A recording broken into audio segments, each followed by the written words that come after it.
ஒரு பஞ்ச காலத்திலே ஒரு நல்ல மனிதன் தன்னுடைய வேலையை இழந்து விட்டான். பின்பு தன்னுடைய சேமிப்பை எல்லாம் செலவு செய்தான். வேறு வழி இல்லாமல் தன்னுடைய வீட்டையும் விற்று சாப்பிட்டான். சில வாரங்களில் அவனுடைய மனைவியும் மரித்து போனாள். அவனிடத்தில் இருந்தது ஒன்றே ஒன்றுதான், அது அவனுடைய விசுவாசம் மட்டும்தான்.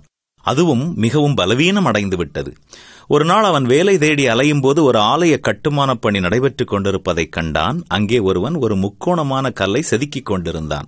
அந்த கல் அந்த கட்டுமான பணியில் எங்கும் பொருந்துவது போல இவனுக்கு தெரியவில்லை. அந்த கல்லை செதுக்கிக் கொண்டிருந்த மனிதனிடம், இந்த முக்கோணமான கல்லை எதற்கு இவ்வளவு கவனமாக செதுக்கிறீர்கள் என்று கேட்டான்.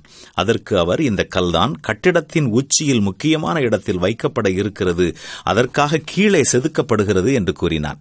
இதை கேட்ட அந்த மனிதன் கண்ணீரோடு அந்த இடத்தை விட்டு புறப்பட்டான். உச்சியில் வைக்கப்பட இங்கே கீழே செதுக்கப்படுகிறது என்ற வாக்கியம் அவன் காதுகளில் எதிரொலித்துக் கொண்டே இருந்தது. இந்த வார்த்தைகளை கேட்கிற நீங்களும் ஏதோ ஒரு கஷ்டத்தின் வழியாக வந்து கொண்டிருக்கிறீர்களா? உங்கள் பாடுகளை குறித்து இன்று யாரிடமும் பேசக்கூட உங்களுக்கு மனமில்லாமல் இருக்கிறீர்களா? கலங்காதிருங்கள்.